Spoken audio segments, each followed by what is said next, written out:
How's everyone doing today? Man, I love that song. We're doing another version of another episode of 60-Second Strategies. Today we're doing it a little bit different. We've been trying to really break these down into specific things that can help each of you. And I actually asked in my community today and asked, what do you guys want to really work on?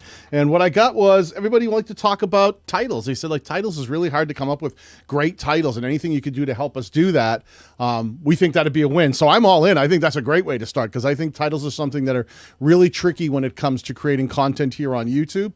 I just want to say hi to a few people in the chat. I'd like to see, I got Creaky Blinder. There's the Creakies in there. Good to see you. Good to see you, Doug Hewson. Doug's saying it right there. If you want your channel looked at, ask related questions helps. Absolutely. Super chats are prioritized. We'll usually just say something if you've got something more than like, look at my titles, but specific things that you might be wrestling with in titles. If you're a little more specific in your question, it kind of comes to our attention a little more easily, and we tend to pull people up based on that. Thank you very much, Doug. I appreciate that. Hello. Well, hello, Hobbyscapes. Good to see you. So the way we do this is we actually pull channels who would like to have their titles looked at or have some recommendations of how to improve their titles. We'll be giving some general strategies along the way too, and some tips and tools that might help you optimize your titles in a way that you haven't tried before. But what we do is we're going to pull up channels, and what happens is my assistant Megan is the one who's going to put 60 seconds on the clock, and I only have 60 seconds to look at your channel and talk to you about what we think we can do better. Megan, say hi to the lovely people. Hello, everyone. So she's in the chat and she's paying attention, so she'll be grabbing names and bringing them in here and making my life easier, because I'm horrible at multitasking, as you can see as I reach around and touch everything in my studio. It's like, hey, let's just touch all the buttons today. Why not, right? There's got to be some button I didn't push yet this morning. So listen, let me go over to the private chat here. I'm going to get this started right off. Let's see. Unseen Thailand in Chiang Mai. Let me see if I can find that one. Unseen Thailand in Chiang. I get that right. Okay.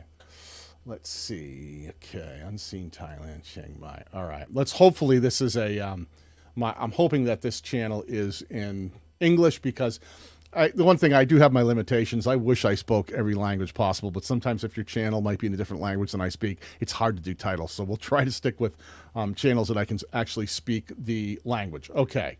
Let me share this screen and bring this over here. Megan, let me share a screen. Where is it? There you are. I'll put you there. Boom. Okay. And bring this up on screen. There we go. Up on screen. All right, Megan, if you would be so kind, can you please give me the countdown for 60 seconds, please? 3, 2, 1, go. Okay, one of the first things I would talk to you about is try to avoid things that say like Saturday night live stream September. That doesn't mean anything to your viewer. If you're going to do a live stream, then make sure when you're labeling that or titling your live stream that you're using something that would compel the viewer to click. They know you're live, they get it, but just telling them what night and all that stuff, and if it's, what time, that's not really doing it. That's all listed below. That's what's going to show up in the when it comes out as an announcement, when they get the notification. What you really want to focus on is the thing that will trigger the viewer to actually want to watch. So some of these things like Pattaya Girls, last customer for the night. I'm saying this wrong, probably. I don't know how to pronounce it. Walking Street, Party Boys Being Stupid, Young Filipino Bride. I don't know exactly what I'm looking at here. Mary's Expat 63, What Could Go. This truncation, watch out for that truncation. If this is the story about a younger girl marrying an older guy, make sure it's not cut off and that the viewer can read it. Otherwise, we're not going to be able to understand what this video is about. So really watch that truncation. Try to front load the stuff. Important.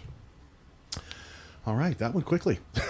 Welcome to my world. Things go fast. Zoom, zoom. Let's see. I'm going to go over here. Triathlon with Coach John said, I want to know if my titles are engaging and work in concert with my thumbs. It's a great question, man. I love when you have really targeted questions like that, trying to understand what works and what doesn't work. Coach John, I think we've looked at your channel before, so this won't be too difficult. Let's take a quick peek here. I'm going to go over to the videos tab.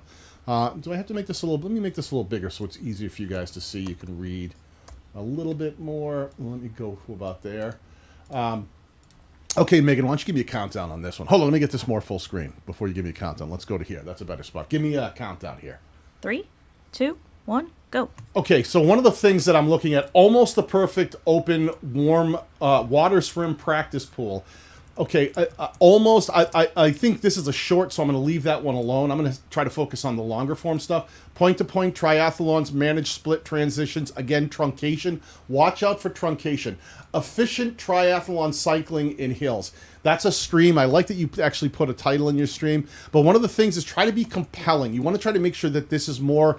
If you just put a label on something that says efficient triathlon cycling in hills, it doesn't compel me. It doesn't... Think like the viewer. What is the viewer wrestling with? Do they always like have problems trying to keep their pedaling working right when they get into the hills? Then this should say, instead of efficient, it should be like how to pedal through... how to manage your pedaling, or how to pedal through hills in a triathlon to make it to the end without losing your breath, or whatever the thing is.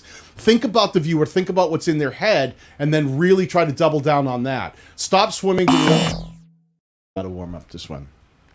Let me see, just a quick second here. When I saw this one, that was a great swim warm-up. Stop swimming to warm up was great. I love that, because it was like, what do you mean stop swimming to warm up? That's super compelling. I would have probably added here the correct way to warm up to swim. Like, instead of how to, like, use some really good descriptive adjectives that will speak to the viewer. Stop should have been in like capital letters. Stop swimming to warm up, exclamation mark. The correct warm up for swimming, right? That would have been more compelling and work together. So I want you to think about how you can make titles that are optimized for the viewer. What I did like about this is, notice this, people, no truncation. Every word is there. It's not getting the ... cut off.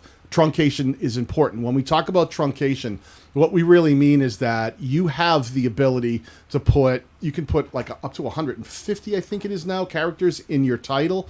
But one of the things you want to think about is that not all of those characters are going to display properly. All right, let's stay here for a second. This is probably important. Let me go over here and give you some. I like giving people tools that they can use. Let me share my screen, and this will make this a little easier to understand. I'm going to share my screen. Let me go full screen. If you go into Google and you type in YouTube title checker, now depending on your region, this is one that, let me find one that pops up. This one here is from socialvideoplaza.com. I use it a lot. One of the things you can do is, if you have a title, go like, is it going to get truncated? What you can do is click on your video, or just, if you have your title already, you can copy that title and put it into the title checker right up here. Just paste it in and say, count that for me, would you? And what it'll do is it'll start giving you information saying, remember, truncation isn't universal across the platform. So it's going to tell you, oh, be careful, on the YouTube homepage from desktop, between 55 and 65 characters, your title is probably truncated on desktop. On the YouTube homepage mobile, it's absolutely truncated. Channel homepage just starts listing where they're truncated. Now, YouTube suggested on mobile, no problem. Looks like the whole title will fit in. But this is a great little tool. Again, it was socialvideoplaza.com character counter. Really, really useful tool. I'm going to put the link right into the chat if I can. Hold on here. Let me go over to the chat, and I'll drop it in here. So if anybody needs it, this is a great little tool. Just add on to there. Just click it and, add it into your browser history so you can come back to it later. Really, really positive tool. Please help me optimize my titles for browse feature. Right on, my man. I appreciate the super chat. We'll push it in front of the line. But there's a couple other super chats I need to recognize in here. I'm just going to shout people out quickly. Want to say, living in Omaha, David Matney, $20 super chat. Thank you very much, my friend. Daniel, could you show me some ways to improve my titles? You bet I will, my friend. The driver Sensei removed 2 images of me and my banner. Let's see what changes can be done. All right, driver Sensei, thank you for the super chat. We are going to get to you too. Hobbyscapes, also a 5. Tell me the money denomination. Anyone, please help me. Would greatly appreciate your opinion on titles as well. Cheers. I will put you right into the queue, my friend. And Derek Weber, Scary Stories, loved your thumbnails last time we looked at them. Said, don't need anything, just want to say hi and thank you. Hey, man, I really appreciate the super chat. And loved looking at your thumbnails, my man. Those were really, really great thumbnails last time. So much appreciated. We're going to slowly move through here. I'm going to get people pulled up. This is going to be a lot of fun. I'm looking forward to doing this. So let me get moving quickly as possibly as I can. I think the first one that we had was the Matt Cave, who dropped a $5 super chat saying, I struggled with creating the fear of missing out, which is FOMO. Ever hear FOMO? F-O-M-O, fear of missing out. I struggled with the creating the fear of missing out and questions needing answers in my titles. Would love your feedback. Please be brutally honest. Boy, I tell you what, anyone will tell you. You don't have to wonder about me being brutally honest. I have this lack of filter thing. That's been plaguing me my whole life, Matt. Whatever I'm thinking comes spilling out my mouth, and I try to say it in a way that hopefully doesn't offend anybody. Can you give me a countdown here, Megan? 3, 2, 1. All right, so I'm looking at stuff you have right off the bat. What happened? Resident Evil Village switched cloud, and then you got truncated. So one of the things I'm going to still talk to all of you about is whenever possible, if you're going to get truncated, it's not that your titles can't be longer, but make sure the important part doesn't get truncated. Because if I don't understand exactly why I'd want to watch this video, then if I'm scrolling and getting this recommended on browser and suggested, if it doesn't tell me exactly what's going on and catch me in the first part before the truncation, you're going to have a less of a chance of getting me to click on it. So really watch those truncation points, okay? All wings report in. Evolution of the Death Star trench truncated again. All wings report in. I don't know what that means to me. It's a part 2 again. I'm lost here. And then when I see things like, are you more physical or digital? I don't know what that reference is. Again, folks, I'm sorry, I didn't even share the screen. I'm just kind of yelling them out. My apologies. When I'm going through some of these things, I'm looking at some of these titles, and I'm trying to find things that make sense. 10 seconds. Last of Us, remake, first hour from intro to... what this is you're building for search. I want to talk to you about this. I'm going to let this buzzer come out, because I went on to something that I think we can use. I knew that was coming anyway. Listen, people... I'm going to keep this channel up here for a second because I want to talk to you about building titles for search versus optimizing for the viewer. Don't just optimize for the machine. When you're thinking about YouTube and you're like, well, I got to put words in there that'll somehow, YouTube will know what this video is about. It doesn't take a whole lot of keywords to do that. What you really want to do is build titles that are optimized for the viewer, okay? And when we say optimized for the viewer, like when I see titles that are like this, playoff CPU versus CPU, time in NH22, PlayStation 5, it's like, there's like all these keywords stuffed in there, but it doesn't speak to me. In the chat right now, everybody, if you may know what this video is about, but in general, someone who's not into this content, do you have an idea what this means? And tell me in the chat, thumbs up or thumbs down. Playoff, CPU versus CPU, time in NHL 22, PS5 edition. Does that clearly explain what's happening in this video in an instant? Thumbs up, thumbs down. I'd like to know what you think, because I think sometimes what happens is we get into these ideas that we think we know what's a good title based on like a whole lot of nothing. Like we just kind of went, oh, I got to put those keywords in. It's about this. I got to put that word in. But realistically speaking, there's our T says nope. What's a PS5? PlayStation 5. That much I knew. No idea. Nope. So we're getting a lot of no's because what happens is you build titles that are only really designed for very specific viewers, which I get it. You're in a niche and you're trying to optimize for the people who would be interested in your content, but make sure it's understandable. Don't make it so niche down that you're using little, abbreviations and things and like nobody gets it. My guess is that was a one team against another team, but it says CPU. So I'm like, that's a processor. Are you comparing processors? I don't even know. So I'm confused by it, and it didn't really do what I wanted it to do. We got a lot of thumbs down. People are having trouble. I bet you if I asked you in simple terms, here's a great way to figure this out. If you're trying to figure out a title, forget about writing a title and pretend you're looking at me in the eyes and I'm going, listen, just in a half a sentence, tell me what this video is about. And whatever comes out of your mouth is probably the beginning of a great title. Okay, if you're saying, "Oh, I'm comparing two different, processors to see how they perform when you're playing this game," okay, well then, make sure you're saying that you're comparing two different processors and how which one's better to a better performer for this game. And speaking about great performers, I'd have to introduce my friend, Mr. D. Niven. D. Niven, good to see you, my friend.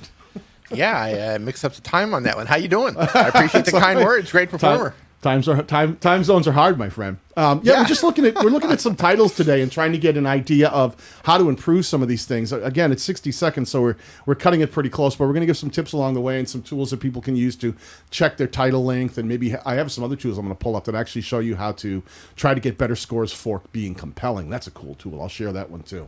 Let me just go into the private chat here, and there's been some great super chats thrown away. Tier Talk tips and advice for prison, jail, and staff. Man, Tier Talk. I remember he used to be just called Tier Talk. I think I know this channel. He's been on your brother's channel quite often. I think it's got to be the same one. Tier Talk. Yeah, the thin gray line. Let me pull this up here, D. Let's have a look. You ever seen this one before? Tier Talk. I have seen this before. Tier Talk. I think he's a guy who works. Yep. in a Correctional prison system, system, correctional systems. Yep. Let me see if I can get this to be a little better layout. Maybe that one's a little better.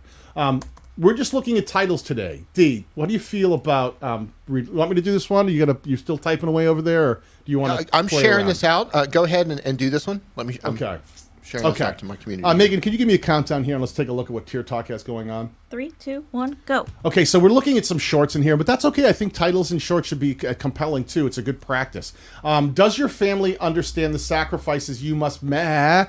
Truncation. Watch truncation. If you're going to get truncated, my friend, make sure that the important part before that happens. If I were looking at that one and I say, well, what's the whole thing? It's you must make to. Well, this is you must make to work in corrections. So you should probably say something to the effect of the hidden the ugly truth, the hidden secrets or sacrifices, the untold sacrifices.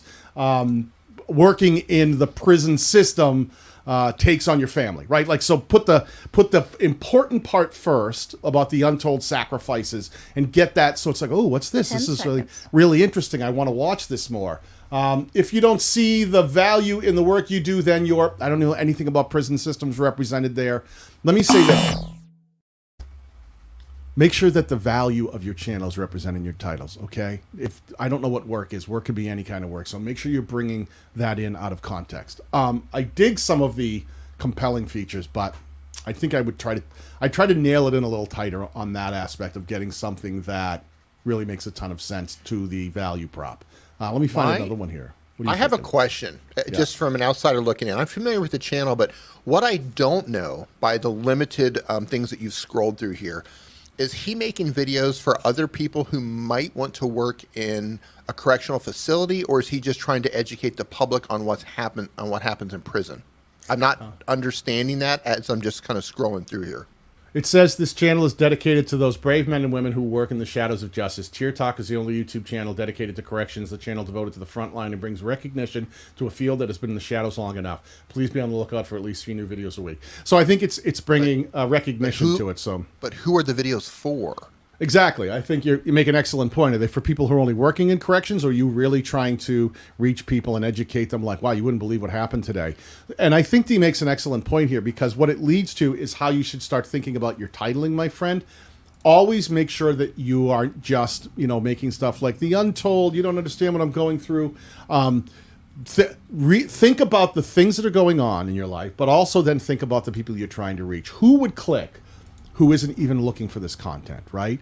The craziest things I've ever seen happen as a prison guard would get me to stop and click, and I would not be searching for that. I guarantee I'll never type that into YouTube, but if it came across with a great thumbnail, I'd go, oh my gosh, and maybe on the thumbnail said, Confessions of a Prison Guard or something, I'd be like, I am all into this. I want to hear all the stories you've got to tell me, because I want to know from your perspective, like the crazy things that you've seen that maybe someone on the outside wouldn't even understand goes on in there.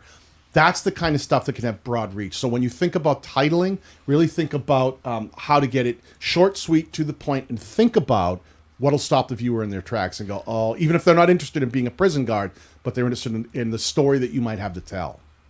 Yeah, I think that's kind of like a stepping point for him to try to figure out, who am I making those videos for? Because if he makes them for the general public, tweaking these by telling stories like you just talked about, like that could be something that catapults his channel in a total different direction. Or is he just trying to share his stories with his other comrades who work with him at comrades? I think it's a Russian thing, isn't it? Yeah, who work with him in the prison gulag. facility. In the gulag, yeah. So comrades who work with him in the gulag. Yeah, I'm just kind of confused on that, and I think how he makes his content could really send him in one direction or the other, but I don't think he can do both. Huge pro tip for everybody here and in the replay. Really think about that, like who you're trying to reach. We're trying to, if like in that case, if he was just trying to reach other prison guards, I think that's an extremely limited target audience, and I don't think he is. I think he's trying to bring light to what they do and sort of bring awareness and sort of give that firsthand view. But the perfect example for this, I would tell you, like, you don't have to look any farther than like the Discovery Channel. I can tell you more about gold mining, and I never want to be a gold miner because I've watched, Gold Diggers or Gold Rush, I think it was called. I can tell you more about, picking antiques across the United States, and I've never planned on doing that either from watching American Pickers. I can talk to you all day long about crab fishing because what is it? The catch, deadliest catch. They get you. They tell the story, but they always they give you the idea of what it's like to be that person. But they wrap it in experiences and dangers and fun times and bad times. You need to think about that when you're building your content and then titling it effectively. Right? Titling it effectively. I can tell you how to survive the Serengeti by drinking your own fluids because I watch Bear Grylls. Right? Do you have the straw? Do you have the filter straw? What do they call that? I think we have one of those in our the life straw. Yeah. You could tell us. Let's hope it doesn't get to VidSummit might get crazy for us. We might have to drink our own urine. Is what you're saying. Yeah. All right. Well, listen, we've got another channel here. I'm going to let Dee take this one. Let me pull it into more of a full screen. And this one is called Living in Omaha with David Matney. Megan, can you give us a countdown, and I'll let Dee take a look at what's going on? Let me get the magnifying glass. Can I see the channel art too? I'm just trying to get a better idea. Nope, titles only. Here. Titles only. Okay. 3, 2, 1, go. What happens after an offer is accepted? Buying a hoe. Woo, pimp. Omaha, Nebraska real estate market update September. Omaha weather. Okay? So I'm picking up that you're in Omaha, Nebraska, and you're talking about selling a home. Also, I've got weather in here. I'm a little bit confusing. So maybe you're a tour guide in Omaha. So if that's what you're doing, I would have to ask you, are you targeting people who live in Omaha, or are you trying to attract people who are going to travel to Omaha and you're trying to do it from tourism purposes? Without knowing your intention here, I'm kind of confused on these titles because I'm not sure who you're targeting. I'm not getting anything from this other than your location in Omaha. These titles aren't telling me anything other than that. Yeah, I agree. And there's a lot of redundant ones too, like Omaha, Nebraska driving tour, Omaha, Nebraska driving tour, Omaha, Nebraska driving tour, and then he names a street. How would if we don't know the street? Yeah. You're targeting such a very unique audience that already knows the streets. They don't probably need the driving tour then. I drive it every day. I know the streets. And I think this is one of those prime examples how we talk about try to keep the viewer in mind and the viewer experience. Like if you're living in Omaha, that's fantastic. It's probably an awesome place to live. But if you're just like, hey, look at me living in Omaha, not a lot of people are going to care about that. Versus, hey, if you come to Omaha, here's some awesome things to do. Here are the best restaurants in Omaha. Here's a great place to rent a car in Omaha. Here's how the bus line works in Omaha. Here's a natural park in Omaha, so on, etc. And I want to say thank you very much, David, for the $20 super chat. You said, could you show me ways to improve the titles? Ways to improve those titles. Let me go back really quickly here. That is exactly what Dee was telling you. Think about a more compelling thing when it came to the actual people you're trying to reach. Like if you're trying to talk to people about how awesome it is, like clearly you're a real estate agent, but don't turn your channel into wouldn't have got that. Yeah, it looks like call me, text me, Nebraska Realty, right? I think that. First of all, your channel art looks like you're trying to sell me something, so I would never watch this channel because the minute I get somebody who says, call me, text me, and they're asking me to, that's not what I want.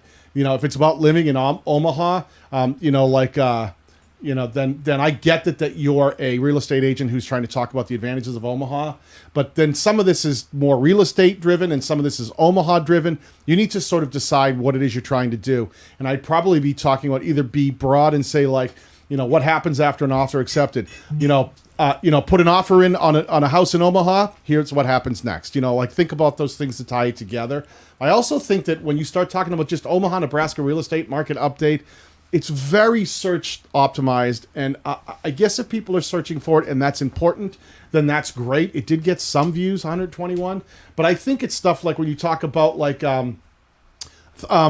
the Omaha weather, thinking about moving to Omaha, right? I think you should tie in what the weather's like in Omaha, because you talked about nothing about moving or buying a home in Omaha, nothing of that. It seems like it's a weather channel up here in the upper right. So really make sure that when you start doing these things and titling, that one, you're being compelling, two, you're really trying to trigger the viewer, and the last step, that you're really making sure that you're also incorporating elements of the proposition, the value prop of the channel, so people get it. Like Dee said, he's like, I'm having trouble understanding what this is about. Is it a weather channel? Is it something else? Because you didn't encapsulate your value proposition into the idea of weather, right? Thinking about moving up to Omaha, check out our weather first. You know, one of those things that brings the two together.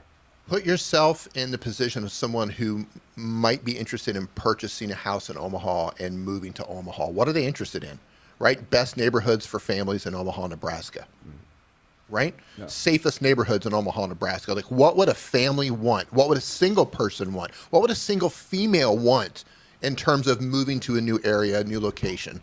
A husband. Yeah, a husband, right. Newly divorced. Right. I mean, just think about what would all these individual people be interested in on all best levels. Singles, greatest singles scenes in Omaha. Whatever that thing is, right? Like whatever it is. Where do you shop? Where do you go grocery shopping? So on and so forth. There's so much to talk about, but you have to think like the people who are going to be looking for your content if you're going to attract those people.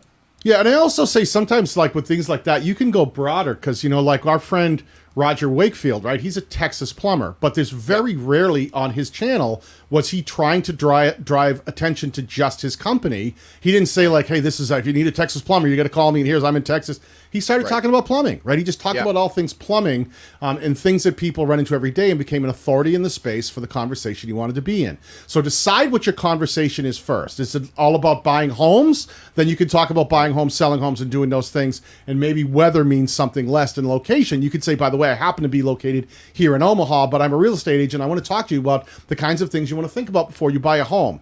Like if you were to buy a home here, an example in Omaha, like, you know what I mean? So decide what the conversation is, and don't be like, you're living in Omaha, but you're selling property in Omaha. If you're going to do the angle of what it's like to be living in Omaha from the perspective of a real estate agent, let me talk to you about properties that are available, what the neighborhoods are like, what you can expect for weather, but you have to deal with it that way so people understand. For someone who's thinking about moving to Omaha, let me talk to you about what the weather's like. For people thinking about moving to Omaha, let me talk to you about what the property values are like. For people who are thinking about moving to Omaha, let me talk to you about what there is for nightlife. So you're always bringing it around two conversations: people who might want to move to there, buy a home, go there, and what there might be for attractions or things that would be interest-based for them. Yeah, real quick in the chat while we pull up the next channel, I would love to see people, like if you were going to move to another city, if everybody had the chance to move to another city, just write in one question that you would have, that you would ask somebody when you're going to move there, something about that city. Just write that in the chat right now. Yeah. I'm real curious to see what other people would be. The first thing they would ask is, hey, what's up, Daniel? What's up, Daniel? That's of course. Moving to Omaha. What's up, Daniel? All right, what's up, Daniel? Because they might be my neighbor. Hair done. Where do I get my hair done? Right? How do I get curls like yours? I just wait. It would be like waving. I wouldn't move out of California. Well, that's one. All right, fine. Be that way. You don't know how nice Omaha is. You should go over to his channel. David can tell you. The weather's fantastic, I think. I might be making that up. Some questions. Where can I go hiking in this city from our great friend Megan? Let's see here. How are the school systems? Best places to visit for singles? Let me see. Where is the country? The country of the People's Republic of Omaha? Omaha. It's Omaha there somewhere. Public transportation. Do you not have... Yeah, right. How do you get around inside? These kind of things that people would be thinking about. Really, really smart questions from a lot of people coming in here. What's the cost of living? See all the things that people are asking here? That's what I would address, and then I would put it in the context of the area that you happen to be serving. So cost of living. So even someone who's just trying to find a place that might have a better cost of living, not necessarily looking at Omaha, but they see, what is the cost of living of Omaha? But if they might be thinking about trying to find a place with a better cost of living, they might click it and go, well, I don't know. Let me find out. Maybe that's the next place I want to move. Yeah. Right? Become an authority on Omaha, Nebraska, and the real estate thing will just kind of go hand in hand. Yeah. Totally agree. You don't have to push the real estate thing first. Just become an authority on the region. Yeah. Okay, so we get another one here from Things Forsaken. Let me look at the private chat. Things Forsaken said, I'm working on condensing and simplifying my titles as I need to convey both the artisan crafting and storytelling elements. Artisan crafting and storytelling elements. Suggestions?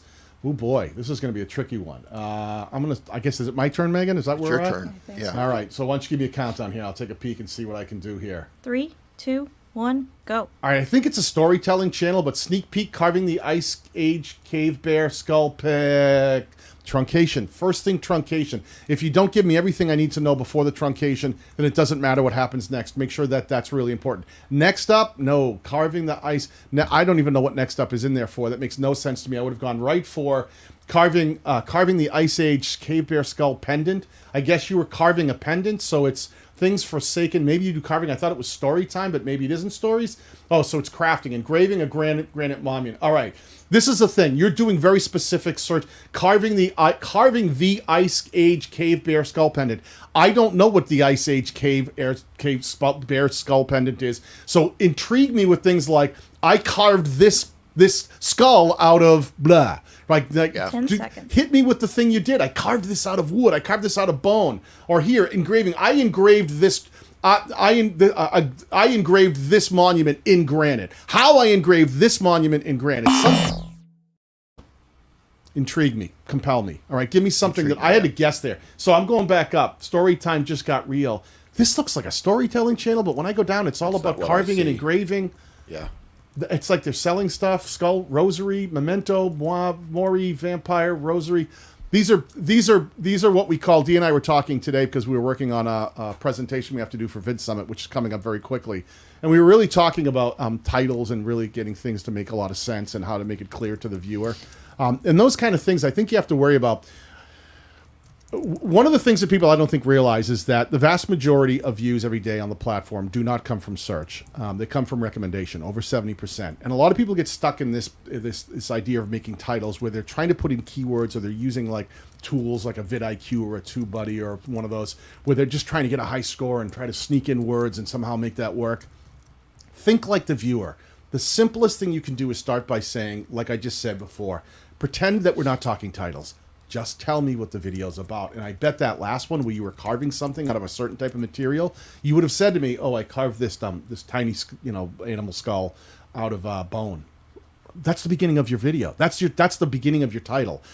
I carved this, cow skull out of bone. Bear that would pennant. Be like, right? That I start carved a there. bear pennant out of stone. Right. And then Now you go, how I carved this, or even say that I carved this bear pendant by hand, or I carved this bear pendant out of bone by hand, right? Or use an element of it. 30 hours of carving later, here's my bear pendant. Something that would really go like, wow, right? And you could maybe show it like when it's halfway done, like hour 16, right? One of those things. Right. Use elements that make me want to go, oh my gosh, what's he building? How long is it? What's he making it out of? Like even simple things. This was the hardest material to carve this pendant out of. What was the material? What were you carving? What's the pendant? How big is it? Try to create a lot of curiosity from the viewer and don't always just try to trigger, if you're saying carving, if those are your keywords, carving and a pendant or those things, put those keywords in there, but don't feel like you have to go like carving bear, like make it compelling. Think like the viewer. What's going to get someone who isn't looking for that carving video to go, whoa, what's going on here? And stop them in their tracks and go, I got to check this out. That looks a little crazy. I want to see how he did it. Dig it. All right, let me see here. We're going back to the next one I have from is the Driver Sensei. Let me pull up the Driver Sensei. Driver Sensei, let me get it here for you, D. I'm going to go to the videos tab because you're up next. Let me get past shorts. There's a lot of shorts on this channel. That's good. Let me share over here. And Driver Sensei, $5 super chat. Thanks, pal. Said, removed 2 of the images of me and my banner. We're not looking at banners. We're looking at titles today. Let's see what changes can be done. Well, let's talk about one of the things I will tell you, D, so you'll know, this channel is someone who's new to the memberships group, so I'm going to give him a little extra love here. He had named his channel The Driver Sensei, and the value prop said, don't just drive, be a driver. I thought it was a driving channel. I thought it was instructing people how to drive. Correct. And he's been, that's what you would think, wasn't it? Wouldn't that? Right. What would your guess be? Still says it. Don't just drive, be a driver. It has a picture of a guy behind a car. Yes. And then he adds this other stuff in. Another separate value pop, learn how to be a world traveler while driving through it. So it's a very confusing thing. Right off the bat, I'm going to still tell you, my friend, lose this, don't just drop. If somebody said to someone, anyone in the chat, if I said, here's a channel I'm going to tell you about, tell me what it's about. The Driver Sensei, don't just drive, be a driver. I'd be like, man, this is great. My son just started getting his license. This is probably, he's going to teach him tips how to be a better driver. Right. It's nothing about that. It's a travel channel. He just happens to drive around in a car. You're focusing on the wrong thing. Yes. You're focusing on the wrong thing. Instead of travel, which is secondary, you're focusing all about the car. That just happens to be the vehicle, the way you're traveling. But what it should be about is destinations, what you're experiencing, places you can go, places you can reach by car. So it should be places first, cars second. So, I still think you need work there. I'm going to tell you right now, before I even dig into this, I've always been an avid traveler my entire life, all over the world. I don't care, like, if I'm doing it in a car, that's fine, but, like, show me the best highways. Show me the best beach highways to get the best views, right? I totally agree with everything that Daniel said about removing the teach me how to be a driver, and that doesn't speak to me. I'm your target audience, and that doesn't speak to me at all.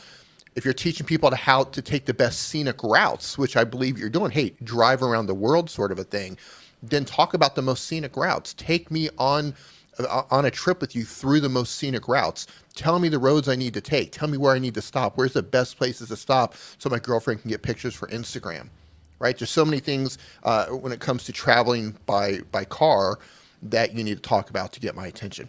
So I haven't even looked at the titles yet. I was just at a glance. And by the way, you did the right thing by becoming a battalion. You're in good hands. Yeah. Some of these things, it's tricky for us, because we say it all the time. We give tough love around here. We're not going to tell you, you're doing great, keep it up. We're going to go right for the things you do great, we'll recognize, and the things that we think are holding you back, we're going to point them out so that you can help move forward. Now here, knowing what you know, D, I've given you a little more back information. Yeah. I'm going to give you, Megan's going to give you a countdown. There's 60 seconds. Take a look at some of these titles. I'll pull out the old man magnifying glass, and you tell me if these titles, knowing what you know about his channel, how they could be better, what the problems might be, but you only have a minute to do it. Megan, can you give us a countdown? 3, 2, 1, go. Yeah, this one's tough. Traveling and driving to Ripley's Aquarium of, I don't even know where that is. And the fact that I'm going to drive to Ripley's, are you going to give me direction? I've got Google to tell me how to get to Ripley's. Driving to a place you probably hadn't seen. Okay, where? I want to know, what country are you in? What city are you in? I don't know there. Viewer pick the driving destination. You could probably sell that better as just, I don't know on that one. Hold on. Driving to Toronto. Okay, so now we're knowing Toronto, Canada. Driving to Toronto, Canada, first drone crash. What? Yeah. Okay, now it's about drones, not driving. Now we're about drones. Yeah, the worst thing that happened to my car. Okay, now we're talking about. So now about it's a mechanic, right? Now it's a mechanics channel. Right, and now we've got a funeral home establishment. Drone footage on the bottom left. Yeah, okay, yeah. So listen, you're in good hands with the battalion. You've got a lot of work to do with your.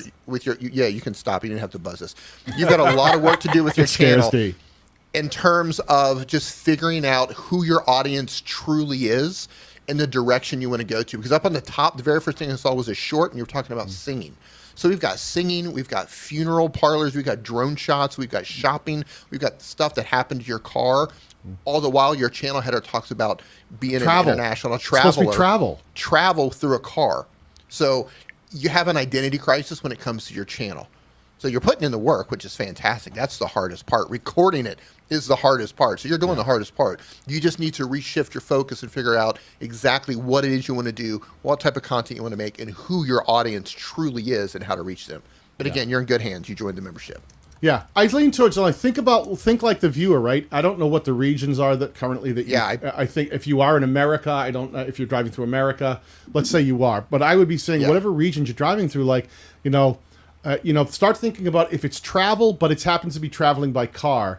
That's totally cool, but you're leaning too much on the car. I'd be thinking maybe you're doing driving trips through New England, the best the best travel routes, trips, the best road trips, the best family road trips you can take through New England, right? Yes. So now it's family road trip already speaks to the car. You're going to be driving through an area, then you're leveraging an area, and then maybe you can have the great lighthouses in the coastal region, and you go, this looks awesome. I'm going to be going to New England with my family. I want to know where to drive. Then you could break that down into a series. That could be a whole playlist of maybe you started in Maine and then you went through New Hampshire, then you went down through Massachusetts, and then you went to Rhode Island, and you're covering a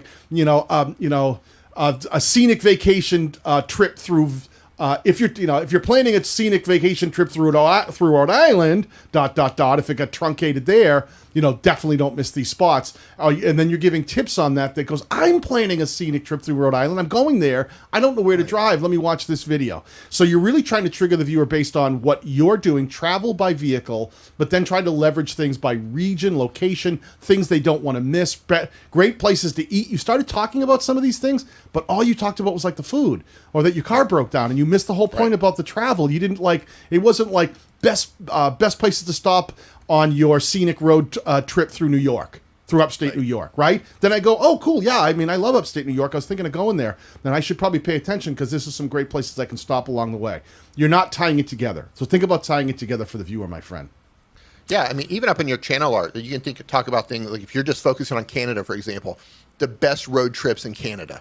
And, maybe have a shot of like an awesome, well-known thing going out a car window or something like that. Maybe it's a little bit blurry to show like there's motion happening, right? No. Codiation says a great thing. I've done this every time I travel. I legit Google and YouTube videos about the location and check things out. Megan and I do this all the time too. When we travel, we're like, let's check out what the cool hotels are. I want to see what they look like. I want to see what's going on in the area. I want to see where we can eat. I want to see what the best beaches are. So when I can find location and I can find really good advice, I don't care about like how I got there. I think you're leveraging people just who love to drive, but you're a travel channel. So it's I think it's one of those things that you're being too specific to the vehicle and not the journey. So make sure you're always talking about the journey and serving those needs of the viewers. He said he's in Virginia, USA. I would have never figured that. Like, didn't know. Yeah. Right. And maybe he travels everywhere. Maybe he travels all over up and down the East Coast, and who knows? Maybe he takes really long journeys, and that's totally cool. Like that would be like I'd be focusing on the greatest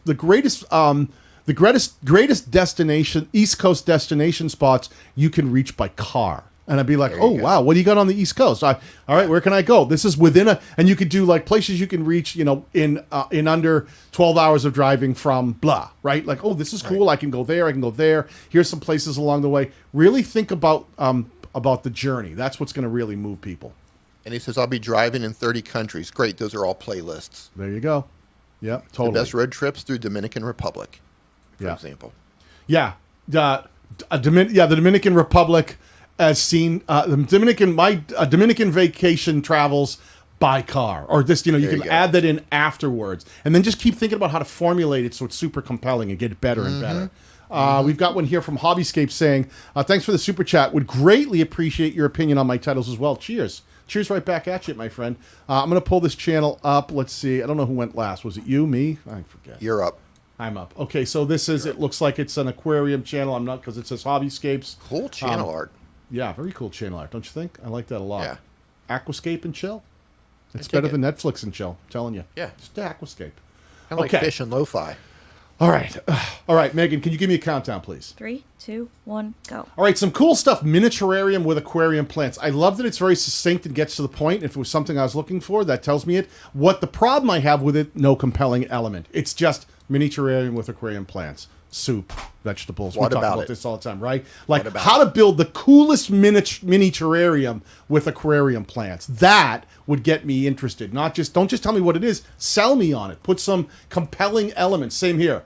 Beta aquarium setup, low tech aquascape. It's too cut and dry, right? Yep. How to build the perfect beta aquarium aquascape, right? Yep. Use big compelling words, emotional words. Top five tips to building the perfect beta aquarium aquascape. Now you've got tips, and I go, what are the tips? What 5 have I done them? Have I missed one? I have to click to find out. So build stuff that's a lot more compelling than you're building here. You're doing pretty well. You're driving views. Let's push a little harder towards the compelling element. That was perfect timing. I am good. Yeah, nailed that one. I am good. Let me show you guys a tool. While you're all here, I want to talk to you about. There's a tool here I'm going to put in the chat. There's a lot of tools out there, and I always say this. Let me put the caveat before people get too crazy. Because people know that I've worked developing. You've been on the TubeBuddy team too, but I've actually worked creating the tools for TubeBuddy. I've worked with Nico Kamensky at Morning Fane, helping him build out the Keyword Explorer there, the keyword research tool. I love tools, but I love tools as tools. I don't love tools as crutches, meaning I don't let tools make decisions for me. I use them to help me do research. I help them to improve the thing I'm trying to build. So whenever I show you a tool, please don't ever get like, oh, well, TubeBuddy told me this would. Don't. Don't. Learn to use the tools effectively to help improve the craft of making whatever it is you're making. Thumbnails, titles, whatever that case may be. For as cool as TubeBuddy is and vidIQ and all the rest, I think the worst thing creators do, and this happens a lot when people are first starting out, is not knowing how to use them correctly, but they wrap everything around the score. Yeah. And they have to understand that those scores are, it's just a machine just saying like, okay, these words fit together, give you a score.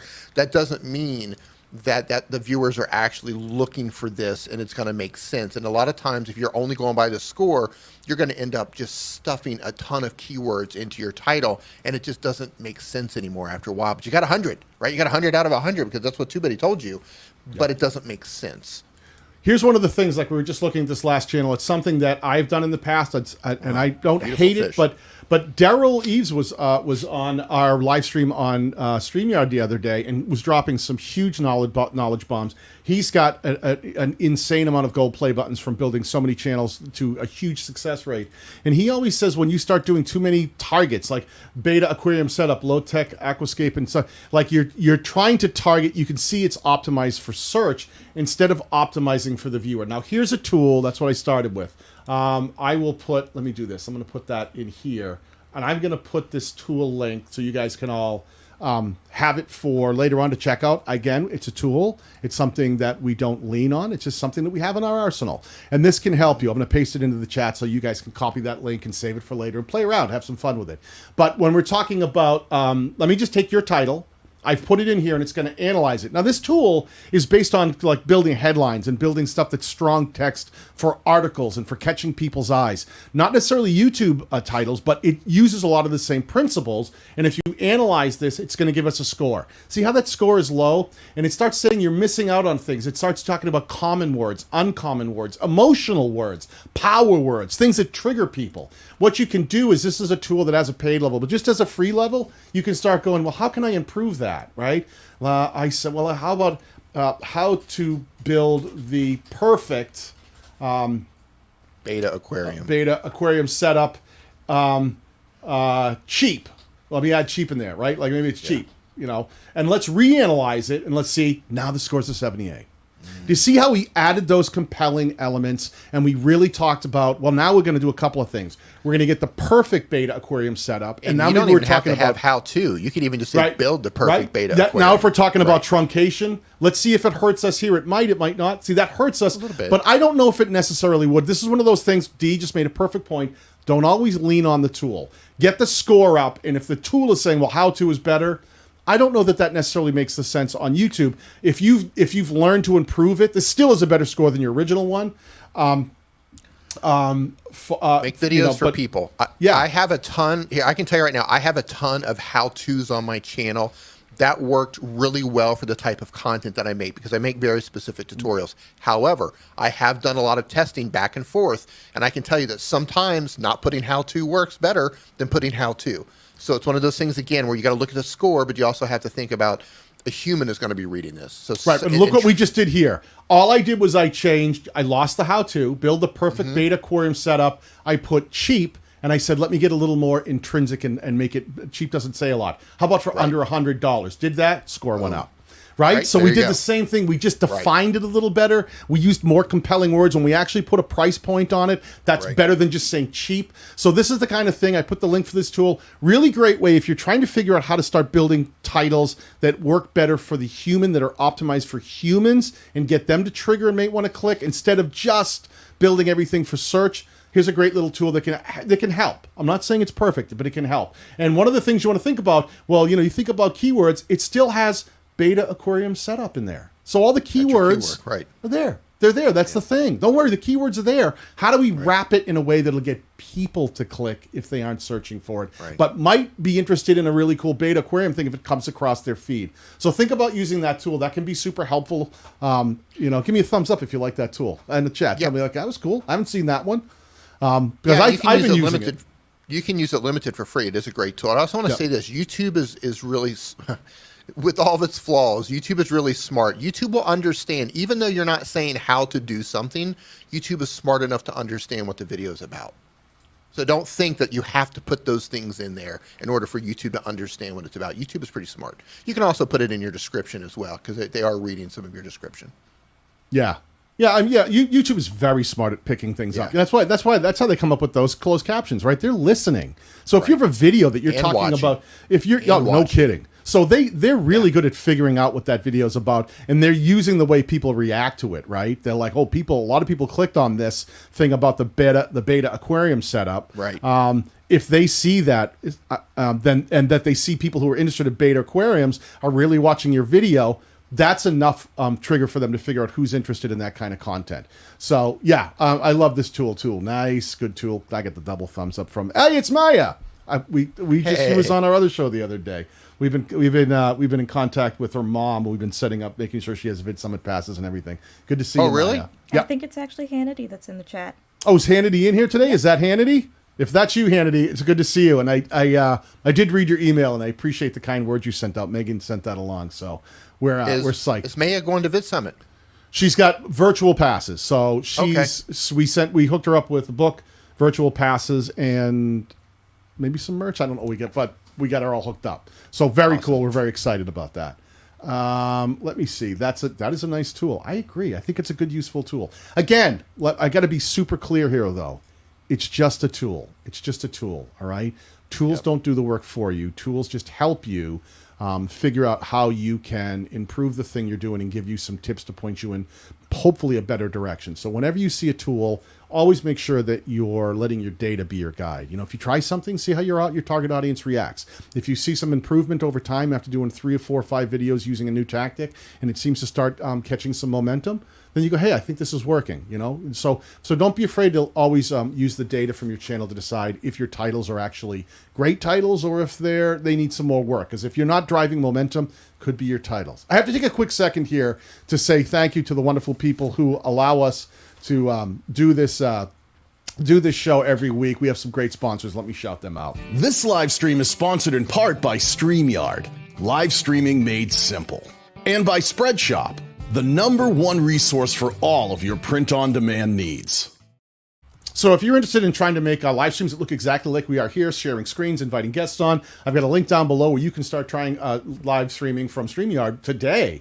Great way to get some of those pro features for free. I think we have a 30-day link where you can start trying. And if you're looking to make merch that either wear on your own show or sell on your channel, Spreadshop is definitely the way to go. I think hands down the easiest way to make your own custom merch. Doesn't cost you anything to do it, and they have great customer support. So shout out to our great sponsors. So D, what else do we have here? What should I pull up next? We on to you now?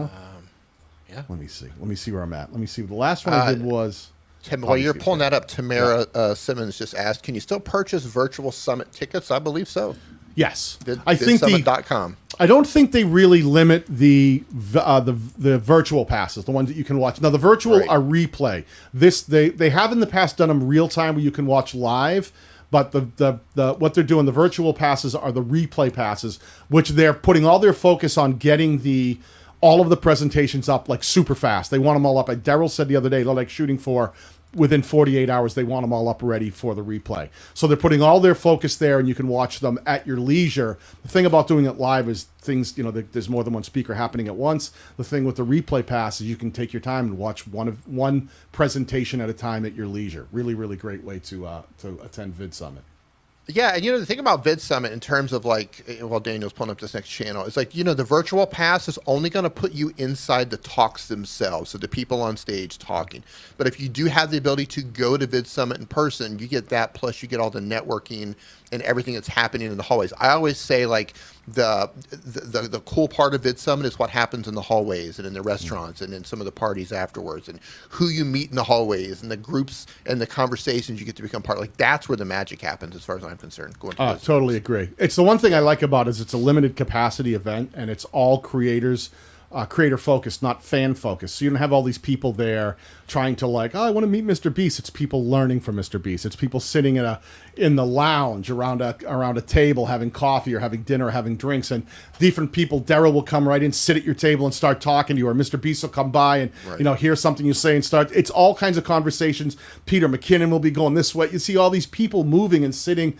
We're in there, Nick Nimmin, Roberto. So you always see all these people you can sit, you can talk to and go, hey, you run into somebody, you go, I always wanted to ask you this question. You can stop them in the hall and go, can I ask a quick question? And they're very cool about, like, people talk and they have the ability to communicate with people. And it's very different than like the VidCons and other things. So our favorite event by far. Star Wars Obsession, this is not a live streamers convention. It is a video creators convention. So we're going to be there talking about YouTube mostly, but people also talk about like TikTok and Instagram and other video platforms. It's a video VidSummit. Yeah. Right? Vid for video. It's not live streamers. There are like StreamYard's going to be there with a booth, but it's not a live streaming convention. Yeah, not specifically live streaming. Right. Though they, a lot of people get up there and do have presentations where they talk about using live streaming to grow your channels. So it's all things content creators might run into. I think it's you. Is it D? It is. All right. Can you give us a countdown here, Megs? 3, 2, 1, go. These are awesome. Mudlarking trash to treasure. When we're talking about making something compelling and just really interesting, they're not only knocking it out of the park on the titles, but they have the imagery to match on the thumbnails. And let me see the view count.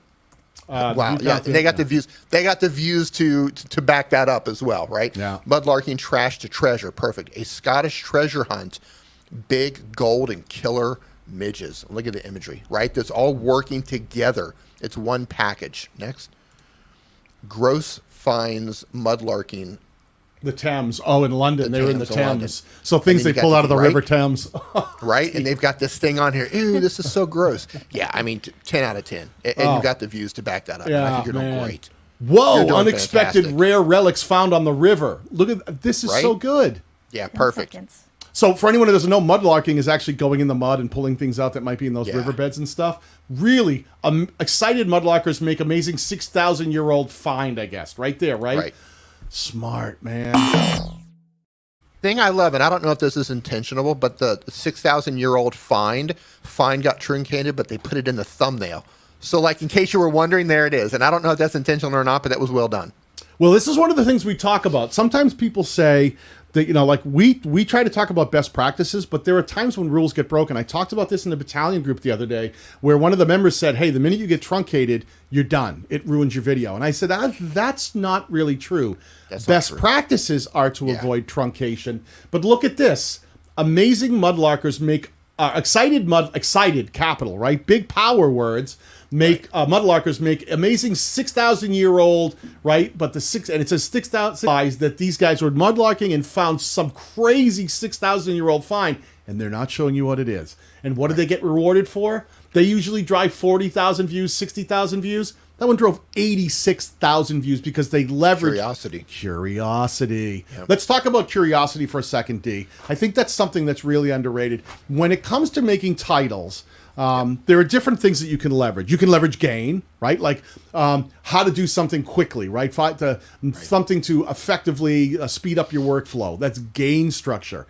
And sometimes people talk about fear, like, 5 mistakes that that you never want to make. Mistakes, fear. Before you try surfing, don't make these mistakes. And it leverages fear. Like, what are the mistakes? What do I do wrong? Right.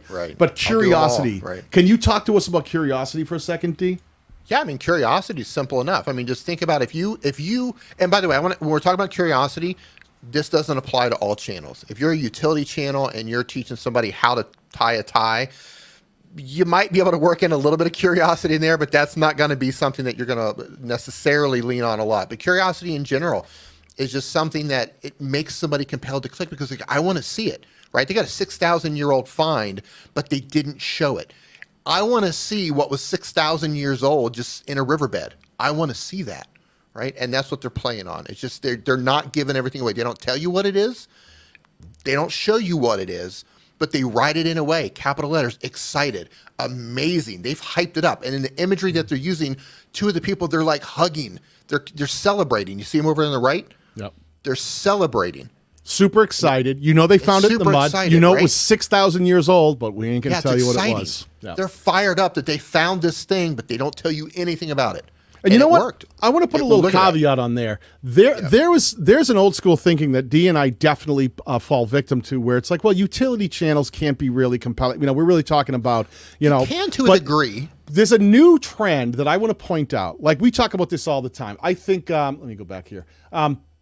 let's talk about as utility as we can get. Dee and I were talking about this recently, doing just a recipes, like a 20-minute dinner kind of show. Think about something that's about as utility as you get, and I think people are used to this, right? From Tasty, hey, 25 chicken recipes, and then they show a bunch of like different chicken recipes. They put chicken recipes in the thumbnail. But you know what else is really starting to trend much higher? Look at this. Raw. It's raw. It's not even cooked. You don't get the picture of the finished stuff. Still know it's just chicken, like, what's going on? It's chicken. But still know it's here's chicken. here's the title. It's so delicious that I cook this chicken breast almost every day. Incredibly fast and easy. That's a hell of a title. Not even telling you what it is. The word chicken breast is in there, but they nailed it on being compelling. So when you think about being compelling, how about this one? This is the next one, number 3 video for me. Another raw chicken against, what is that, like a cheese grater? Don't defrost chicken breasts. Quick and easy, delicious dinner. 5.5 million views. Doesn't even tell you what the recipe is, but leverages that compelling element so that what you get there is, can you be compelling? Can you actually not talk about the thing, but talk about the thing at the same way in such a compelling way that it can drive over 5 million views and you're not even going to tell them anything other than it's chicken, and then make a compelling image like, what is it, frozen in their cheese grating it? I got to see this. I think that the even in the utility resource space, the world has changed a bit, and we can be a lot more compelling than we used to be. We can actually think outside the box. Don't just always feel that you got to leverage all the things we grew up with, which is, no, you got to put the finished recipe, and then you have to use the word chicken piccata. You got to put that in the title because that's what it's going to be. Sometimes you can use a completely opposite strategy and not even tell them what they're making, only that it involves chicken, and there's going to be something that's really awesome about it, and that can win the click. Amazingly, that can win the click. What's interesting about those particular chicken videos is they've got a mixture. So the title lets you know that it's chicken, and the picture's chicken, but they've got weird pictures in there, that, like, especially the cheese grater, right? You're like, what in the world is happening with the cheese grater and chicken? So I know it's chicken, I know it's chicken breast, but what in the hell are they doing with it? Like that added element. I know it's chicken, I know it's chicken breast, I know it's going to get cooked. Why is there a cheese grater in the picture? Like that to me that's the thing that would make me click on it. You mean curiosity? The cheese grater. Curiosity, right? Like that was the thing we just talked about. Like, why is there a cheese grater? What is happening here? I need to click to see what craziness is going on in this recipe. And it worked to the tune of over 5 million views. So breaking free when you're making titles, using some of the tools we showed you to start thinking outside of the box, and trying to really think about the viewer. Really, when you're at home, practice making titles and go, if it's about a chicken recipe, then go, I probably have to talk about the word chicken in the title. But that's really it. And see how compelling you can be beyond just going like, being like the chicken piccata recipe, best ever, it's the stuff you've seen a million times. What can separate you from the pack? What can be different? Because we've seen so many videos on YouTube. Take context into consideration.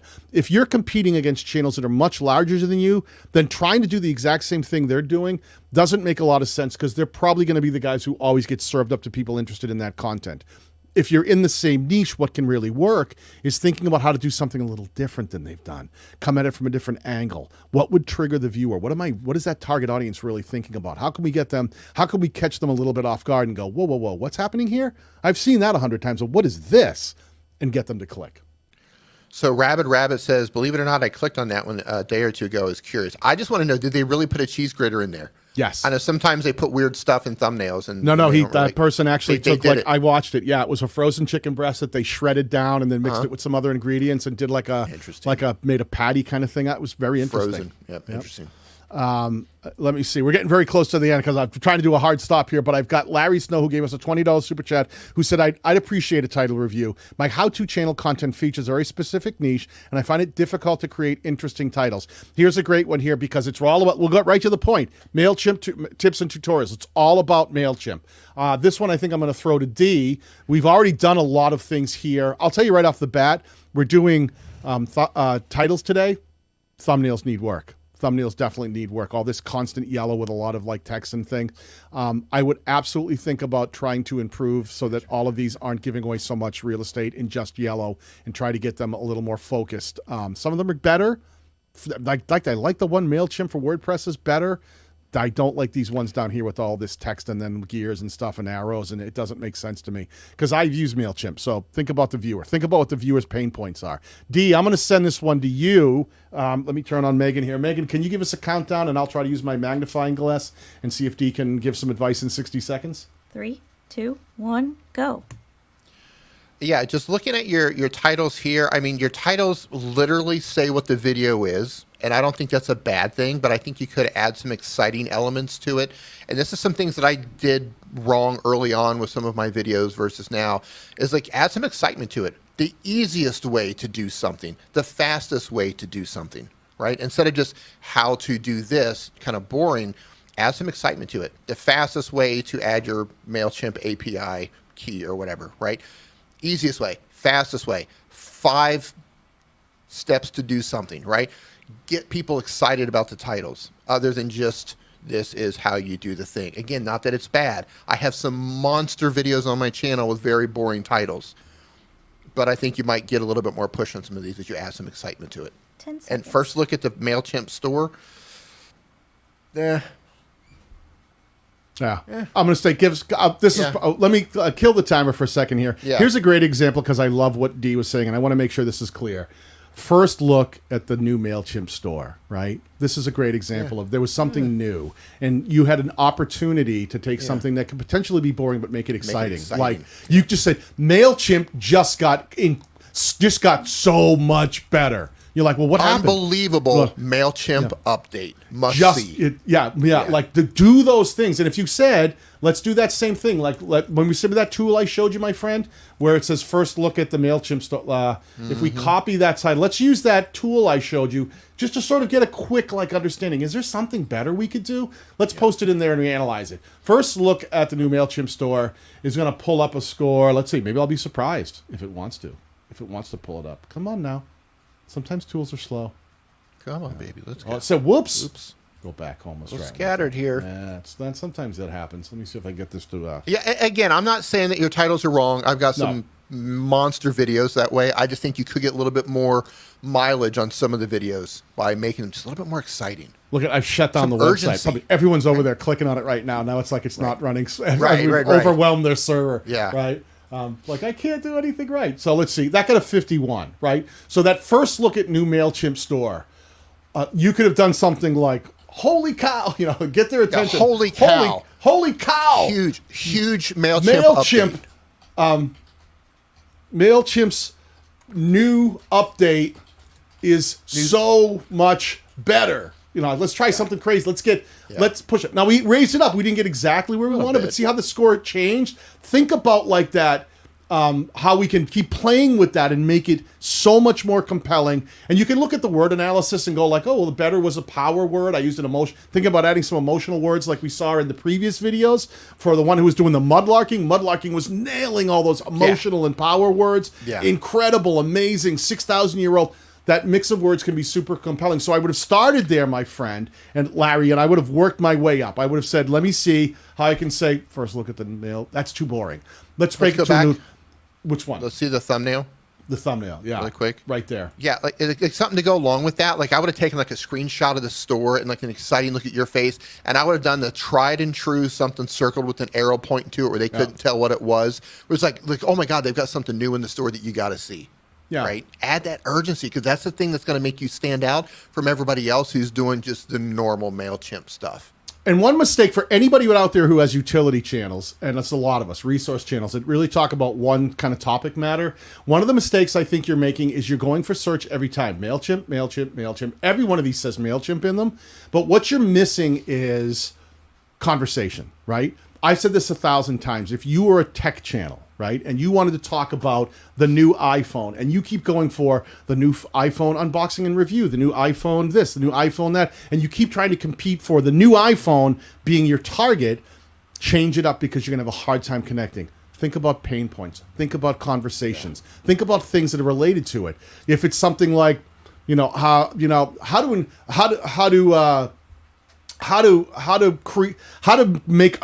save money and create a budget using the new iPhone app, right? Or something like that, where it's focused on the conversation. Well, I'm really trying to save up money so that I can afford a new car or create a budget. Oh, you can do that in the new iPhone? It's still an iPhone video, but you're focusing on the conversation around the product. So if MailChimp is something like that, how to reach dozens of audience of your potential community simply using MailChimp, right? Or how to get people engaged more often using MailChimp. So think about the conversation around MailChimp and what you might use MailChimp for, or if you're any resource channel, what that product might be used for. Get the conversation and leverage the conversation, right? If you could check your blood pressure with the new iPhone, yeah, I'm sure you can. But it would be like how to check your blood pressure using the new iPhone. Now it's anyone who's interested in like, I have high blood pressure, I have to check it all the time. If they could do it, they would go, I want that. I'm interested in that conversation, which also happens to mention the iPhone. So always think about conversation first ahead of product, and not always putting product first. MailChimp. Think about the conversations, the things that MailChimp solves for people. Target those things, okay? Easiest way to build a mail list. Right. An email opt-in list. Right, and it doesn't say anything about MailChimp, but you show them MailChimp. Right. That's my pal, John O'Gray. He actually lives down the street from me. This is excellent advice for channels and also general in many aspects of life and work mindset, then skill set and tool set. Great job. Thank you, Jono. Yeah, absolutely 100%. When you're really thinking about building anything, a lot of times what I'll do is I'll open up, I use Google a lot, and in Google, when you go to the homepage and you start scrolling down, it'll have news headlines.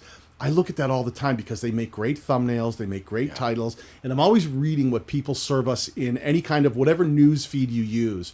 I really pay attention to how compelling those titles are, because that translates to YouTube, right? My friend Jono, he's a guitar player, right? So if Jono was looking for a specific thing on guitar, he might not necessarily want something. It could be searchable, but it may not if he's just scrolling through YouTube. And it's like, and if he saw a video that might say like, how to become a much better finger picker on guitar in 5 minutes, he might go, "That's good. I've been working on that, man. My finger picking is tricky. Let me stop. Let me see if I know these 5 tips to become a better finger picker on acoustic guitar." Might stop him in his tracks because it's compelling. It speaks to something that may be in his head that he wasn't even looking for at the time, but he goes, whoa. Because you got to remember that your content is constantly being served up against the other interests of that viewer. Meaning, if you've got a video about something that I might be interested in, I might also be interested in guitar. I might also be interested in Harley Davidsons. I might also be interested in vintage muscle cars. And all that stuff might be showing up on my homepage. And then there's your video. So how are you going to stop me and go, I can watch the Harley Davidson video later. I'll learn about Rick Beato's breakdown of the top 10 Billboard songs. I'll watch that after. But this right here just floored me, and I went, what is this? Cooking chicken with a cheese grater? We're watching that now. That's stopping me in my tracks. Yep. All right. Listen, we've gone a little longer than I wanted to. Thank you, everybody, for the super chats. I appreciate for you guys being here. We're really trying to do hard stops with these. If you have any questions about titling, please put them in the comments below after this video has live stream is reposted. I always spend time in there answering questions. I appreciate you guys hanging out. I appreciate you being here, Mr. Dean Inman. That's quite a surprise. Yeah, apologies for being late. I mixed up the time with it was funny. Daniel and I were actually on a call together right up until just like an hour before this, and he even sent me the link and everything. And I was thinking, like, because you posted the 9:30 thing, and I was like, that's 9:30 my time. It wasn't. It's that Thailand clock you have. That time in Thailand is. It wasn't. Yeah. All right, listen, everybody, thank you very much. We'll be doing this again probably a couple times a month, and we'll be picking the topics that you guys want to talk about, so feel free to suggest those as well. Thank you, everybody, for hanging out. Thank you, Dee. Thank you, Megan Larson, for taking care of all the hard work for us, and we'll see y'all soon.